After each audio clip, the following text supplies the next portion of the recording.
बहू नमक की तरह होती है।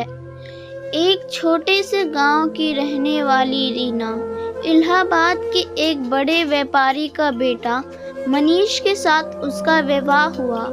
नए घर में बड़े ही आदर सम्मान के साथ रीना ने गृह प्रवेश किया। शादी के 2-3 साल काफ़ी मज़े और खुशी के साथ निकल गए और जैसे जैसे दिन बीतता गया रीना अपनी जिम्मेदारियों से बोझ तले दबती चली गई। रीना की सास भी रीना से काफ़ी खुश थी कि रीना बहू अपना घर और संसार सब कुछ अच्छी तरह संभालने लगी है। गर्मी की छुट्टी पड़ गई। रीना अपने मायके जाने की बात अपने सास से बोली।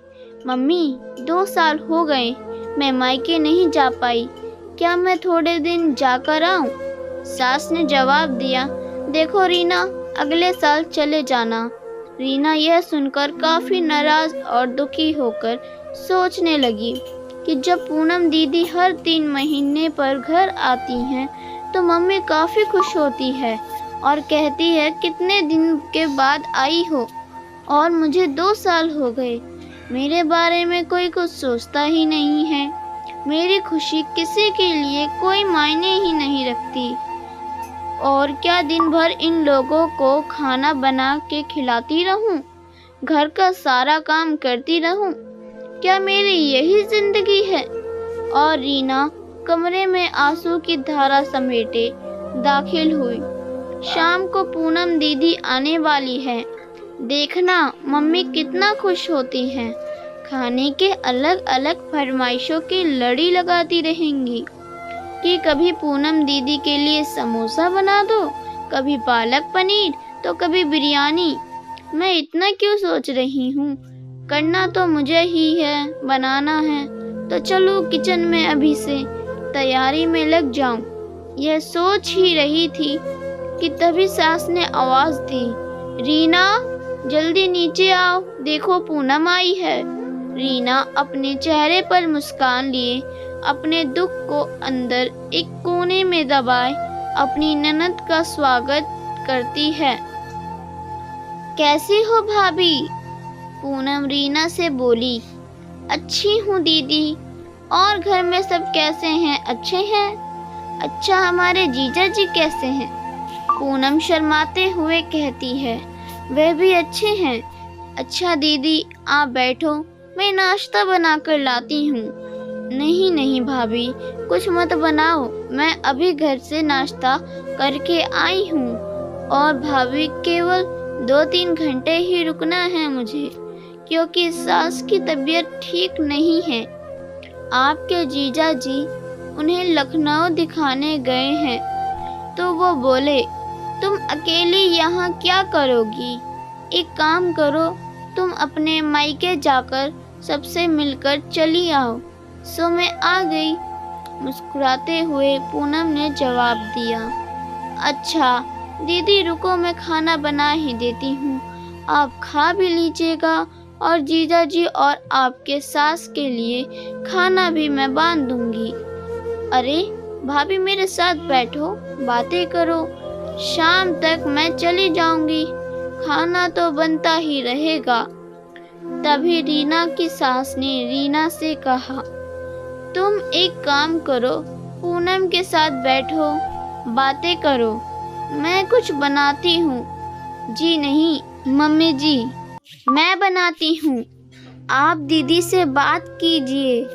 तभी पूनम ने कहा, कोई बात नहीं, आप खाना बनाओ और मैं आपसे बातें करूँगी, थोड़ी मदद हो जाएगी, ये ठीक रहेगा। क्यों माँ? रीना की सास बोली। ये भी सही है। रीना और पूनम किचन में प्रवेश करती हैं और काफ़ी देर तक हंसी मजाक करते करते खाना भी तैयार हो जाता है। पूनम खाना खाने के बाद शाम को अपने घर चली जाती है। रसोई को समेटकर रात को अपने कमरे में रीना गई तो मनीष ने कहा कि रीना तुम काफ़ी थक गई हो, आराम कर लो। हाँ, मुझे आराम कहाँ है, तुम्हारी माँ तो बस यही चाहती है कि मैं अपने मायके ना जाऊँ। पूनम दीदी 1-2 घंटे के लिए आती हैं, लेकिन मिलकर तो जाती हैं। उसमें क्या, तुम भी चली जाओ रीना, मनीष ने कहा। और देखो रीना, दीदी भी कहाँ आ पाती हैं। जब जीजा जी अपनी माँ को लखनऊ डॉक्टर के पास दिखाने ले जाते हैं तभी मिलने आती हैं, तो इसका मतलब है मैं कभी नहीं जा सकती अपने मायके। ऐसा तो मैंने नहीं कहा। रीना, अच्छा तुम शांत रहो, मैं कल माँ से बात करता हूँ। तुम अपने मायके चली जाना, ठीक है? तुम तो रहने दो। गुस्सा करते हुए रीना जो जाती है। सुबह उठकर रीना अपने काम में रोज की तरह लग जाती है। दोपहर में शर्मा आंटी रीना की सास से मिलने आती हैं और काफ़ी देर तक बातें करती रहती हैं। तभी शर्मा आंटी रीना की सास से पूछती हैं कि पूनम की माँ, ये बताओ कि बहू और बेटी में क्या फ़र्क समझती हो? रीना इस सवाल के जवाब का इंतजार कर रही थी कि मम्मी जी का इस पर क्या जवाब होगा।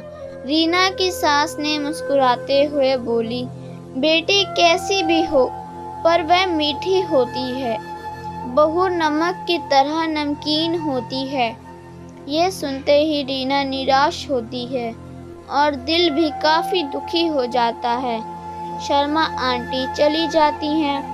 काफ़ी देर तक रीना ये सोचती है कि मैंने मम्मी के साथ क्या बुरा किया है, मम्मी मेरे बारे में ऐसा क्यों सोचती है। और वह अब घर में निराश रहने लगती है। निराश रीना को देखकर एक दिन रीना की सास ने पूछा, रीना यहाँ आओ, तुमसे कुछ किसी ने कहा है क्या, या मनीष ने कुछ बोला क्या? कुछ नहीं मम्मी जी, रीना की आवाज़ में दर्द था। रीना की सास ने अपने पास बैठाकर पूछा, नहीं तुम बताओ रीना, क्या हुआ है? रीना के आंखों में आंसू भर आए और रीना ने सास को सारी बात बता दी कि कैसे शर्मा आंटी से आप बेटी और बहू में फ़र्क बता रही थी। ओह, तो ये सुनकर तुम नाराज़ हो गई, बस इतनी सी बात?